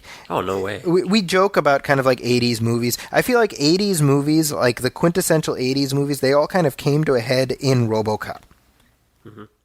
Because RoboCop is essentially a bigger budget B movie. Mm-hmm. Right? And I feel like in the 80s there was much more like there wasn't the separation. Like nowadays it's like you have your high class movies and then you have your like violent shit movies. Right. And there's like a big gulf between them. I feel like there was much more integration where a movie like Commando could be a hit. like a crossover hit, like a mainstream hit. And I feel like RoboCop is almost like Yeah. You know what I mean? Yeah, no, that's a good point. When you say Commando, I'm like, yeah, Commando, Arnold Schwarzenegger, I remember that. Yeah. But if that were to come out now, that would be like, I'm not saying Commando. Right. It sounds awful. You know? I mean, to me, I like I said, I was just watching it earlier today, actually, in preparation for the show, and it's like the human scenes, the emotional scenes are what really play. There's this great scene in the film when RoboCop first finds out, or first gets that inkling that he is, that he was this other person, right? And he goes to his old house. Right. And it's the family, his wife and kid have moved on because as far as they know he's dead, and so it's like up for sale. And so he's walking through this just the empty house, and he's, as he walks through, he's getting like little flashes of memory about the life that he had. And it's like it's tragic. Yeah. It's tragic on so many different levels because this is a life that he can never have again. It's been wrenched away from him. So he's stuck in this existence where he's aware of this life that he had, but he can never have it again. And then you have this beautiful music by Basil Polidoris. Playing great underneath. score. Great score. It's a great score, and when you think about it, this is the type of movie, and it's in the era where you'd think, oh, synthesizer, and that would have dated it like within a year of it coming out. Right. But they didn't do that. They went with this heavily percussive orchestral score for like the big action stuff, and that allows for these much more understated moments like this, where you've still got like the RoboCop theme playing under it, but it's very poignant. It pulls on the heartstrings, Yeah. And then there's obviously the cast. I mean, when you just go through, it's like a who's who of great character actors. Right. Ray Wise is in this, and like you guys probably know him. I'd forgotten that. Yeah, right.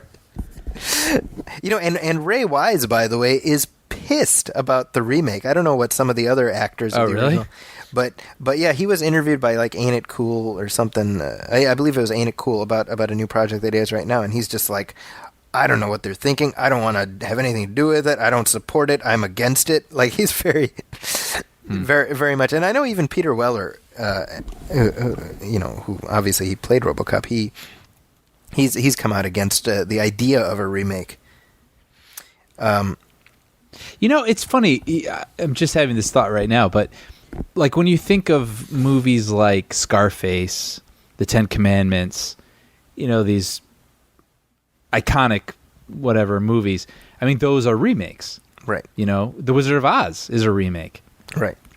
But the ones that we know, the Judy Garland, Al Pacino, Scarface, the Charlton Heston Ten Commandments, those are the ones we think of. Right.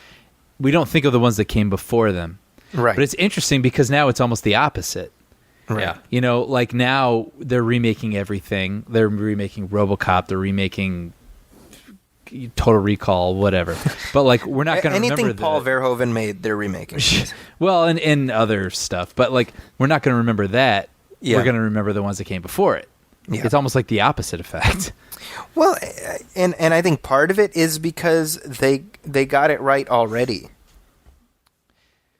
In the sense that like something like RoboCop, I mean, it's an original concept, right? So did they not get it right the first time when they're the ones who came up with it? Yeah, No, it's just, I mean, it's just about cashing in on the name of something. Yeah. cashing on the name. I will say to a point, I can understand when something is just terribly dated, and I'm Yeah. not saying RoboCop is, Yeah. but when a film it's a good story, it's just dated. Yeah. It's stuck in the 70s. This Yeah. interpretation of it. So, I'm not talking about RoboCop again, just making something up. Stuck Yeah. in the 70s, but it's a great concept, so you remake it for now that today's audiences can understand. I don't think that's such a bad thing. I agree with that. I mean, and look, let's be real here. I mean, the RoboCop brand has already, they've already peed in that pool Right. because you had two sequels that were pretty terrible. Yeah. Of those, Wasn't first the villain in the third one like a 12-year-old or something? the villain in the second one, or one of the villains in the second one. Yeah. I mean, and just to talk about how integral Paul Verhoeven is, the second film is directed by Irvin Kershner. Huh. Really? That's crazy. Yeah, Empire Strikes Back. So you kind of say, oh well, if anybody could pull it off, he could, right? Right. But it's just the tonal mix is so off because the first one really balances the satire and the violence, whereas the second one just goes too far in the direction of the violence is too gratuitous and the satire isn't particularly funny. Right. The third one is just terrible because it's PG-13, and I don't know what the hell's going on. Oh, and Peter Weller didn't come back for the third one. Yeah. So he took a powder. But then between the first and the second movie, there was a cartoon show. Right. Naturally. After the third movie, there was a live-action TV show. I remember that. After the Was it live-action TV show? RoboCop 2020 or something like that? Wasn't it in the future? Well, it's all in the future, right? No, wait, wasn't it called like RoboCop 2020 or 2019 or something weird like that? The show was just called RoboCop, but there was a cartoon after that called RoboCop Alpha Commando. Well, this is what you talk about all the time. I mean, you have an R-rated movie Yeah. that was pretty much, it was rated X. Yeah, initially, Basically. right.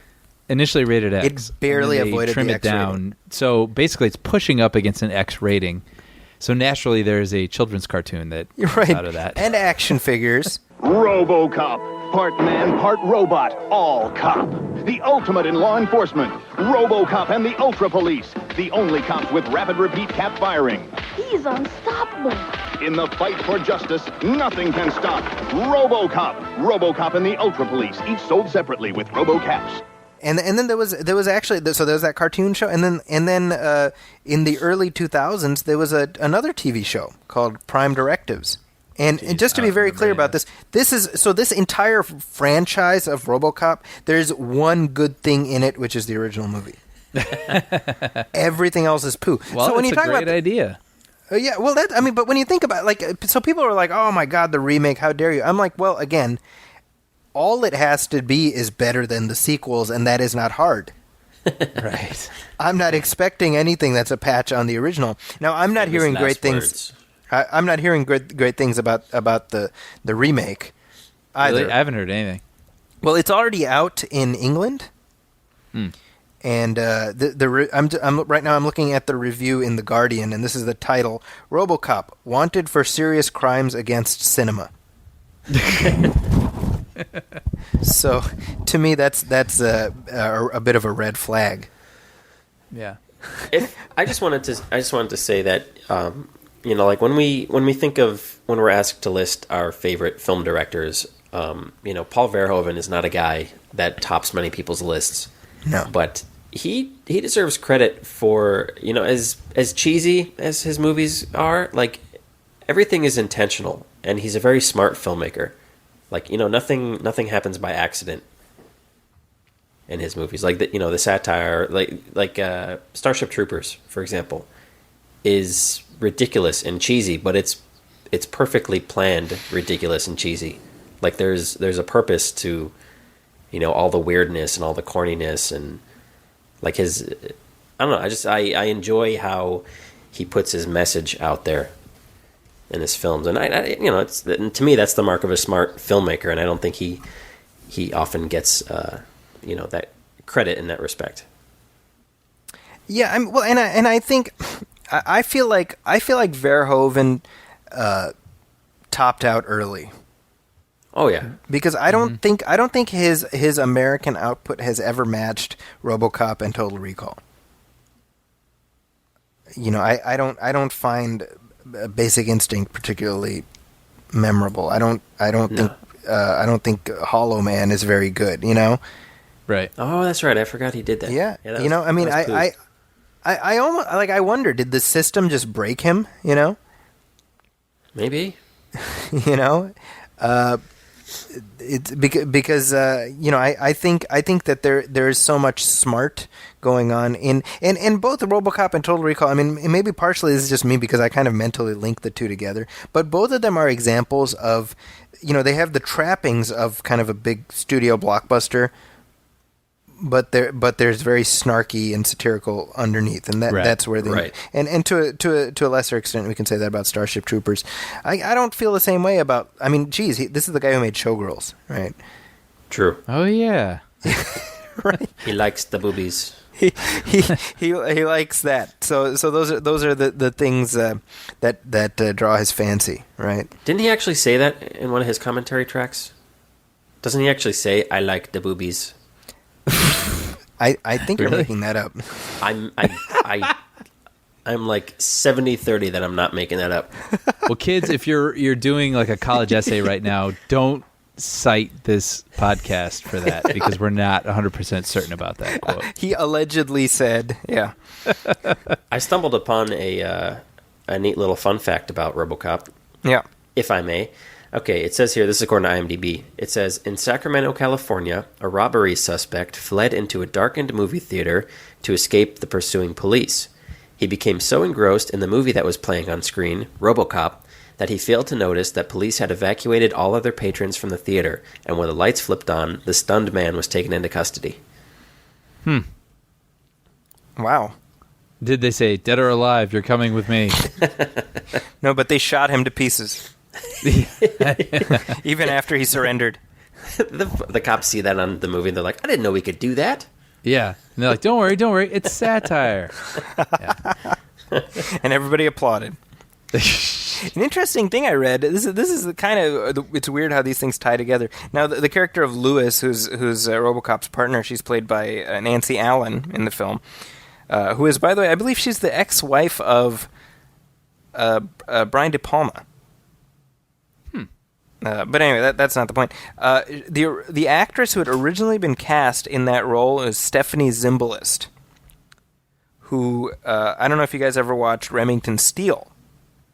Oh, that girl? Yeah, she was the star of Remington Steele. But you know, that show had gotten canceled, and then at the last minute it got renewed.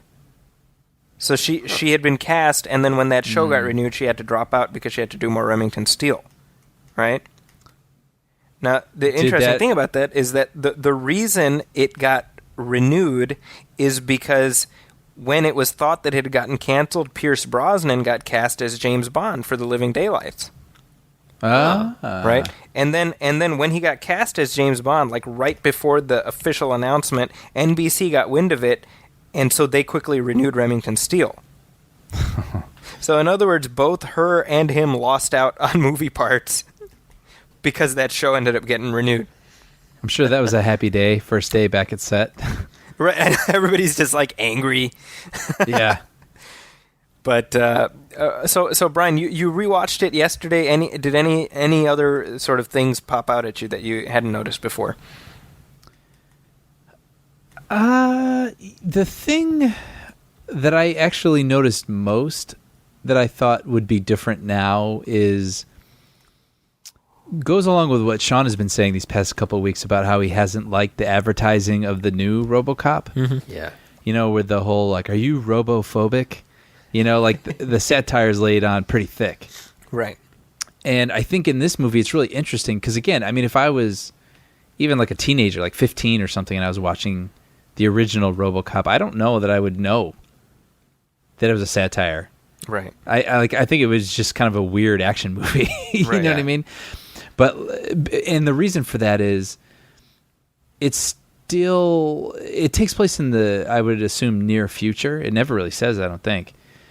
But right. it does really good world building through the television programming and the newscasts that it keeps cutting to, where the news anchors will talk about these really troubling world events, but then they'll go straight from like talking about genocides to like, and then, and you know, in the news, it's something like really lighthearted, and it's meant to be sort of a juxtaposition, Right. But they don't play it up too hard. It just is. Right. You know what I mean? And at the same time, it still feels like a movie that takes place in the 80s. And maybe that's just the trappings of being a movie that was shot in the 80s. Right. You know, with hairstyles and things like that. But I didn't think they went crazy with the style of the clothes that people wear or the technology that they have. Yeah. You know what I mean? So there's something that's just feels really unique about it. Yeah. To itself, and if you were to do it now, the most futuristic thing in the film is RoboCop himself. Yeah. So it's almost like an alternate present reality. Sure, that's true. I mean, I think by implication, it's meant to be kind of like, you know, a week from now. You know, it's like the future just around the corner. Right. Yeah, and I'll say though the awful newscasters, right? Lisa like Gibbons, those don't. Yeah. Lisa Gibbons, he was great, you know, but it that sadly does not feel like that. That feels current. Yeah, is what I'm trying to say. That feels current, and the advertisements for those products. So it makes me wonder. Yeah, the whole like Nukem game, right? And there's like a board game about like this family playing each other, but they're like nuking each other. Right. It's like Risk, but with nukes. Right. Yeah. So it makes me wonder, actually, because again, I only really know this movie as an adult, but if I was an adult in the 80s, it might have felt sillier. Yeah. You know, but that stuff isn't silly now. So I guess credit where credit is due. Right. Sean, any closing thoughts about RoboCop? Well, my first job out here was working on as a PA around that 70s show. Okay. So the first time I ever saw Kurtwood Smith walking by in person, I ducked into a trash can. Like, there he is! He is such a bastard in this movie. And he is a glorious bastard. He is the sweetest man you could ever meet in person. That's so He funny. really is just like a really humble, genuinely nice person. Huh. I fully believe that, yeah, there's an entire generation of kids that are just terrified by him because he was Clarence Boddicker. Yeah. I actually threw this open to our Facebook community, and I asked them to offer their thoughts and memories about RoboCop, and here are just some of the things people said. Let's see. Here we go. Na na na na na na na na na na na na. Bang. We're laughing, but that's actually horrifying. Yes, it is very much so. There was also an arcade game that was very, very popular at around the same time. So I know a lot of kids who watch the movie after playing the arcade game. The first R-rated movie I saw in the theaters, so that's a comment. You know, something to be proud of there. And then. That's something to be proud of there. I don't know why that made me laugh. And of course, the immortal quote, "I'd buy that for $1." Right. Yep. So, which makes no sense, and yet everybody says it. Kind of like twerking. The word twerking. I do like that scene though, because that's the catchphrase of some sort of weird television personality of some goofy show that everybody watches. But I like how they integrate it when those two guys are in the bathroom. Right. And the guy's talking about like, yeah, I'm hanging out with some models later. And the guy's like, I'd buy that for $1. Like, and then that's the scene where that guy pisses himself. Yeah, right. That's the other thing, by the way. RoboCop. Sorry. I thought we were supposed to watch HoboCop. HoboCop. I'm sorry. Oh, that'd be pretty good. That's like the straight-to-video Wouldn't it? rip-off version. Yeah, with Rutger Hauer. With Rutger Hauer, I was about to say, yeah. Yeah. I was going to say C. Thomas Howell. Well, if there's one rule I follow about this show is that once we start talking about Rutger Hauer, it's time to wrap things up. Yeah, sorry about that. So that brings us to the close for another episode of the Movie Film Podcast, and we will, I'm sure, talk about the remake of RoboCop in our next episode. So we'll either be very happy or very sad depending on how that situation goes. I'll actually be seeing it the night that this episode goes up. So if you follow me on Twitter, you'll know what I think. But Brian, where can people find you online? At everythingbrian.blogspot.com, Brian with an I. And Sean, how about you? moosehub.com, and you can find all of us at moviefilmpodcast.com, facebook.com/moviefilmpodcast, and email us at moviefilmpodcast@gmail.com. Thank you. And you can find me at Zackie'sCorner.com. That's ZAKIS Corner.com. And also at the Huffington Post, where my movie reviews go up. You can also find me on Twitter at Zackie's Corner. That's ZAKIS Corner. And Brian, do you use Twitter? I have a Twitter. And Gross. Did you just say gross? Sean? I said gross. Oh, okay. Sean does not Lunatic. like Twitter. Sean prefers to live in the early 2000s. Brian showed us his Twitter. Gross. It said it's I believe it's at everything Brian. I will get to it. It's one of those things I created, and I will get to it. And there we go. So that brings us to the end of another episode of the Movie Film Podcast. On behalf of my colleagues, Sean Coyle and Brian Hall, my name is Zackie Hassan. We will see you in 2 weeks. Thanks for listening. Welcome